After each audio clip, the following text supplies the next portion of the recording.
Hi, welcome back. Today we are going to go through a hips and hamstring mobility practice. This will be about 10 minutes, really general class to open, release the soreness, get you a little bit more mobility, more flexibility in the hamstrings, the hips, that whole region. So again, as I say in this series, if you are really sore from a workout, I don't recommend these classes today on the day that you're very sore. I would say do these on a rest day or a couple days after a heavy lift, just so that we're not trying to stretch tissue that's already a little bit inflamed from a workout. So with that in mind, let's get started. The first exercise in the yin practice that we'll do today is called butterfly.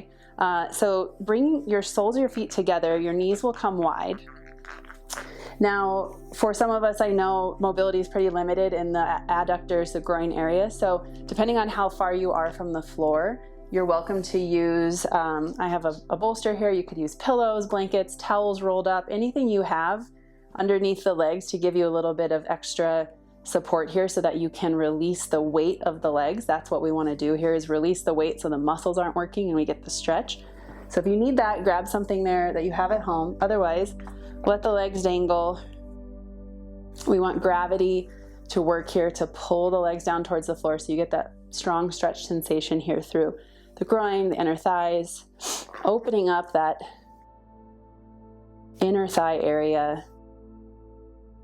Butterfly is a great general posture from the yin practice. You can also practice butterfly in a reclined position, laying backwards on a bolster or a pillow. But today this will be a little bit more active version of this posture. And remember, in the yin practice, we really want to focus on being at our edge. So we want to come to an extent where you're feeling a lot of discomfort, but you're not past the edge into pain. And then we also want to be as still as possible. So once you get into the posture, finding a place that you can hold and then trying not to fidget or move around too much so that the connective tissue and the joints can really take the stretch deeply into those structures. We want to let the muscles relax so they're not guarding that deeper tissue. We'll take a few more breaths here.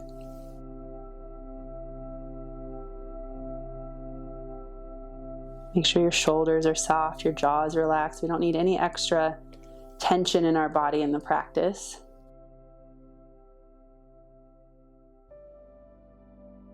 Gravity is doing the work here. Your job is just to surrender the weight of the legs to the floor. Should feel a nice stretch here through the inner thigh, the groin, the front of the hips. Last couple of breaths.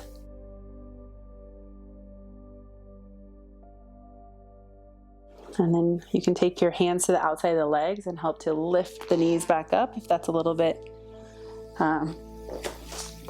intense there. That can be a pretty strong stretch. And we'll turn onto the mat and come into caterpillar, which is a forward fold called caterpillar in the yin practice. So this version is legs straight out from your hips, so you have about shoulder width distance between your feet. Your legs are straight, but you don't need to flex or activate any muscles. Just let the legs be totally passive. It's okay if they kind of turn out a little bit. No worries there. We just want nice relaxed legs. Try to get as neutral in the pelvis as you can, so grounded in your sits bones. If you find that you're really dumping backwards in the pelvis, it's okay if your posture today is to kickstand yourself and just work on the pelvic mobility of this posture. If you're able to stay pretty upright in the pelvis, then you can find a hinge here at the hips and start to come forward into the fold. And as you come forward, just let your arms and your head dangle here. It's okay if you round through the spine as you get into the stretch, but we really do want to feel most of the work of this stretch in the back of the legs all the way up into the low back. So hinging at the hip will do that. Having nice relaxed legs will do that. And then let gravity take your weight down and forward. You should feel that activate the stretch here in the back of the legs. If you notice that you're gripping or guarding at all, take a few breaths to release any muscle tension that's coming up to protect. Use your breath to cue your muscles that you're safe. They don't need to work right now.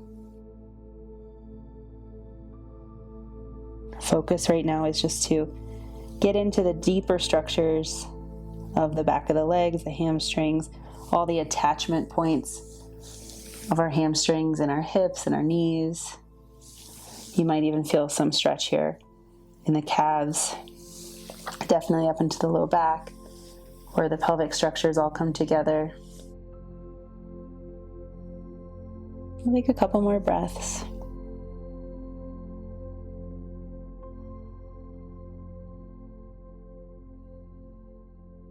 Before we transition, let gravity take you down and forward as far as you can go, taking up that space. Feel the deep stretch. Notice where the discomfort is. Breathe into it. And then you can gently start to walk yourself back up.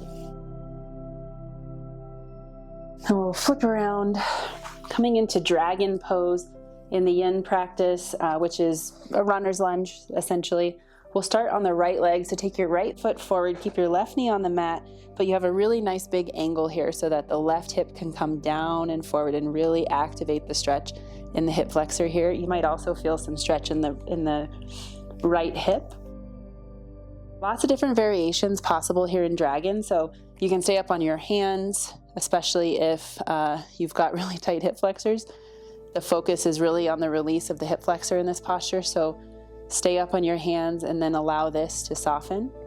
If you need a little bit more height, you can take blocks or books or something to give yourself more height here to offload sensation if it's too strong. Another option is to take a towel or a blanket or a pillow and just kind of wedge it underneath this back leg, and that'll take some of the weight out of this posture. To just makes it a little easier to let the pelvis come down and forward. Once you find your alignment here, try to get still. It's called dragon pose because it makes you want to breathe fire. Meant to be intense. Hip flexors are tight on almost everybody. Use your breath, soften your shoulders, relax your jaw. Try not to muscle your way into the floor. You don't need to like push and grip. You're just supporting weight here. Let the weight of your hips soften and release forward. You should feel a lot of intensity here in the front of the hip.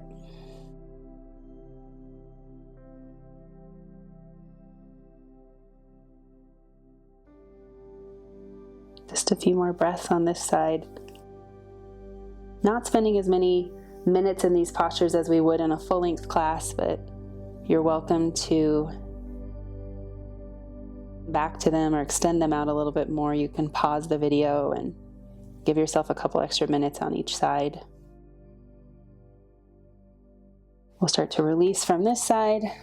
Take a minute, just counter stretch the front leg, coming back to tabletop and then left foot forward. Nice big angle here. Make sure you've got enough depth so that the right hip can come down and forward. Find that stretch. You want the strong sensation in the hip flexor. For most of us, it won't be very hard to find. And then again, you can use the prop, take a little bit of weight off of that back leg. You could put your hands up a little higher if that feels a little bit better to you. Try to keep the spine nice and long and relaxed. Your belly is soft. Really focus on the relaxation and the surrender of the hip, the right hip towards the floor. If you feel like you want to breathe fire, if it's bringing up that kind of anxious feeling of wanting to move away from the sensation, that's pretty normal. Stay with that. Let that tissue take the stretch for a couple minutes here.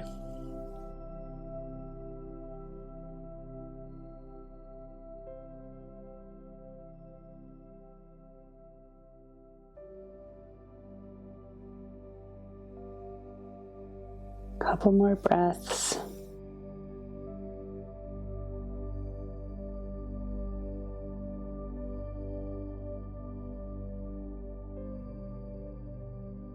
You start to release, straighten out the left leg, take a little counter stretch there. And then we will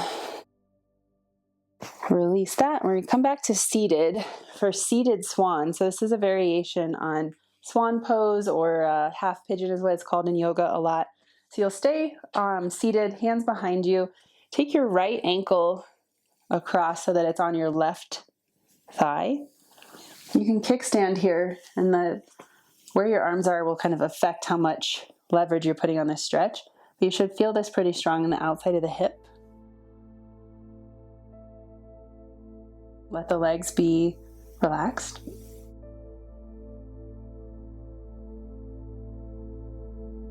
You can play with maybe pulling your heel a little bit closer in.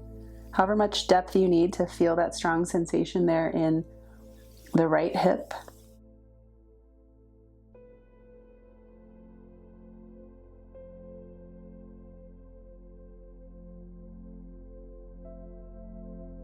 Remember, if these feel good and you want a little extra time, you can always pause the video, give yourself a little bit extra time on each side. Just go in this sequence on your own time. Do these postures when you're needing a little bit more hip and hamstring mobility. Take a couple more breaths on this side.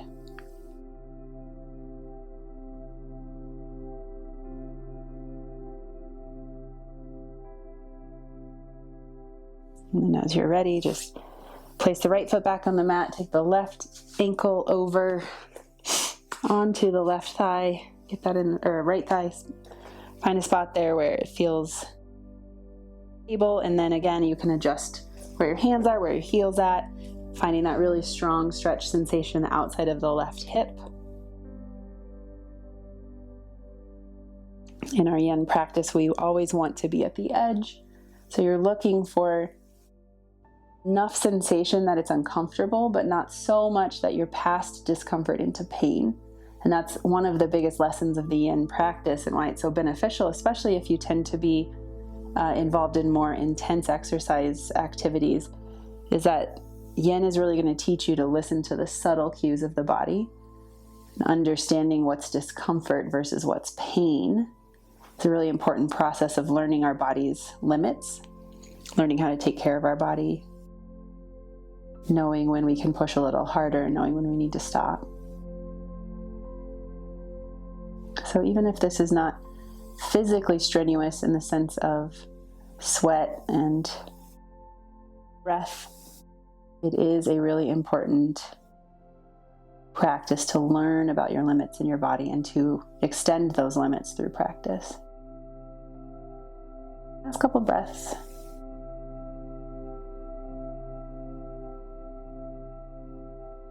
Good, and you can release, shake out the legs.